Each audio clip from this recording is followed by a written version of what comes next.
Welcome, my dear people of God.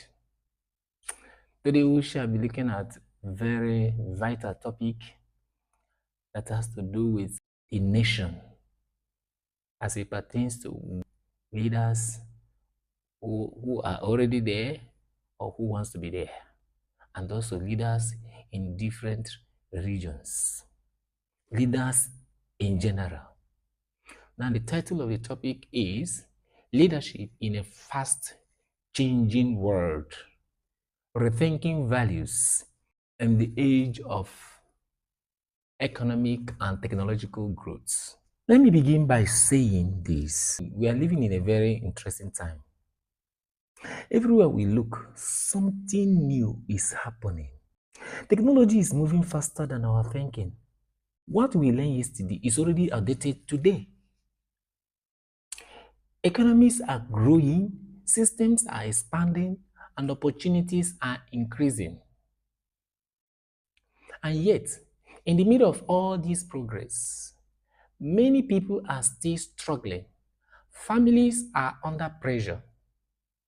Young people are confused. Trust in leadership is low. Take, for example, Nigeria as a country, as a case study in this aspect. So the question we must ask is not just, are we progressing? No, the real question is, are we progressing in the right direction? The truth is, development without values is dangerous. When growth moves faster than character, society suffers. We see leaders who are very skillful but lack compassion. We see innovation without responsibility. And we see success without conscience. The Bible put it very clearly in Proverbs chapter 29, verse 18.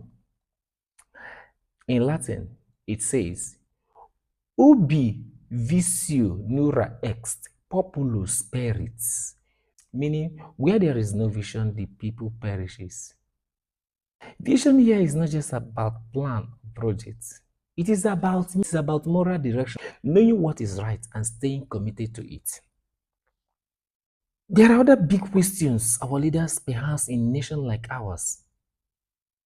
There are big questions for them. When everything is changing, what stays the same? Today, we are going to talk about leadership in a fast-changing world. We're going to look at how we rethink our values so we don't just survive the age of technology and economic growth, but actually lead with soul. And upon this, I shall be talking about one, temptation of progress at any cost. Then technology is a tool, not a master.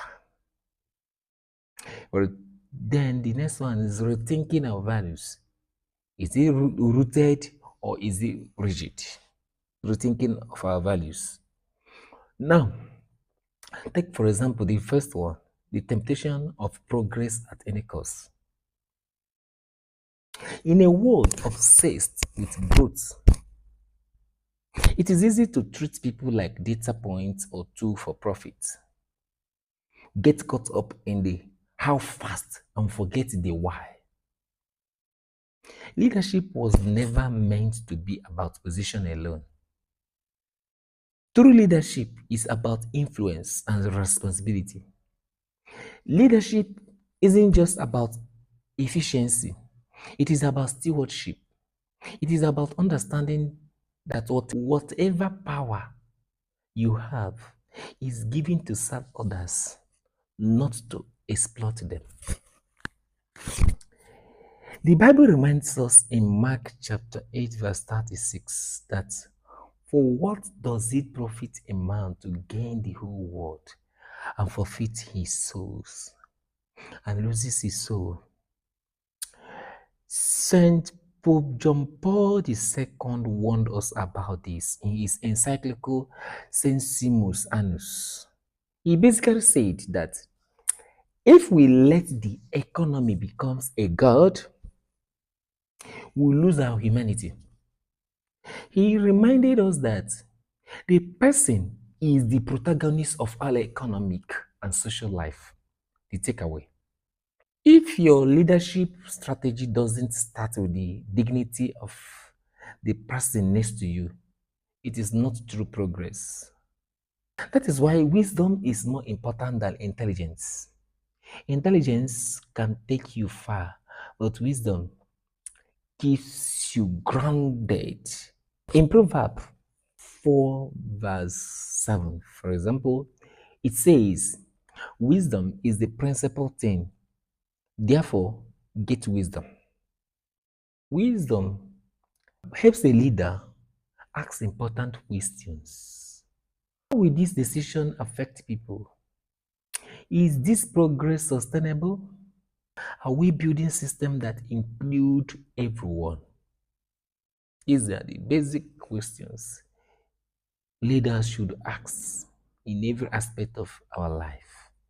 Political leaders, religious leaders, most especially, my emphasis is on the national leaders. Now let's look at technology as a tool, not as a master. We are living in an incredible age of technological growth. There's no doubt about that.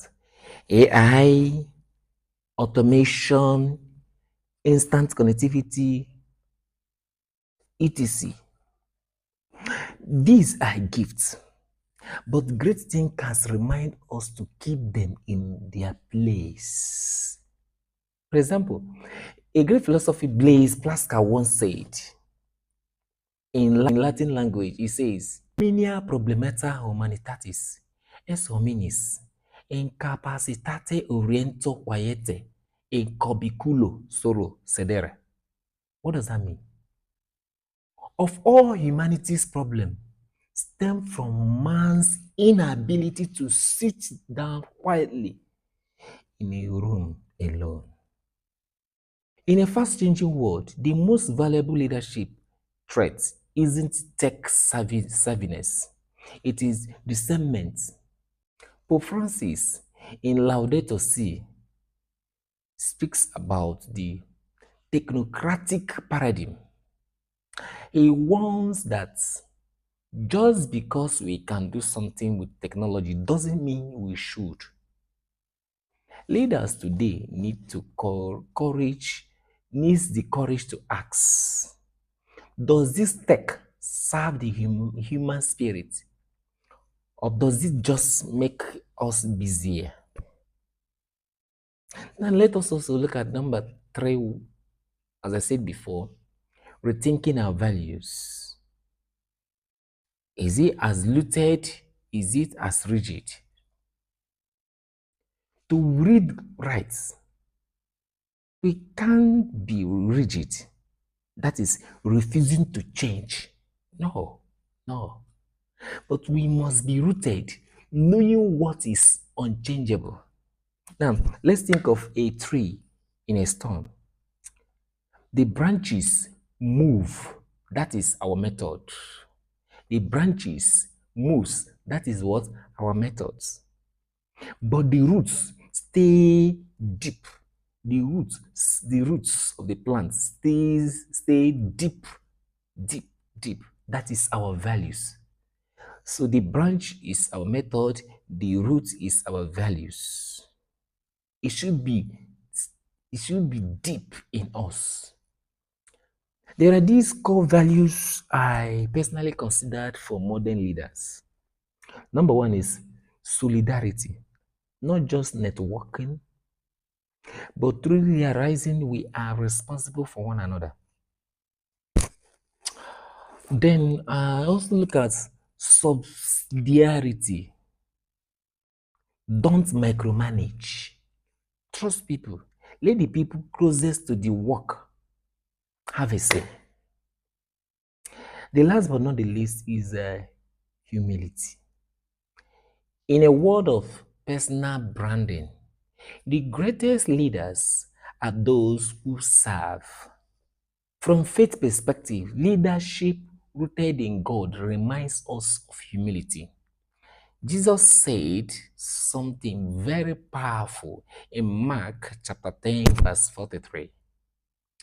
Whosoever wants to become great among you must be your servants. No wonder Pope John Paul II took it as his motto to be Servus Servorum Dei. Servus Servorum Dei, meaning servant of the servants of God. This principle applies beyond the church. Any leader, political, corporate, community, who understands service will last longer and leave a better legacy. And the question is, does our leader understand this? Do they understand this? Any leader, both a political leader in government, a corporate leader, a community leader, who understands service will last longer. The question many will ask, politically, most of our leaders who are coming out to lead the nation, are they ready to serve or to find their pockets filled up? Anyway, that's by the way. As we move forward into greater technological and economic advancements, we must not abandon values. Innovation should improve lives, not replace humanity. Progress should lift people, not crush them. Now, I must end this part with a simple thought. The future does not belong to the fastest or the loudest. It rather belongs to leaders who can combine skills with character, progress with purpose, and power with compassion.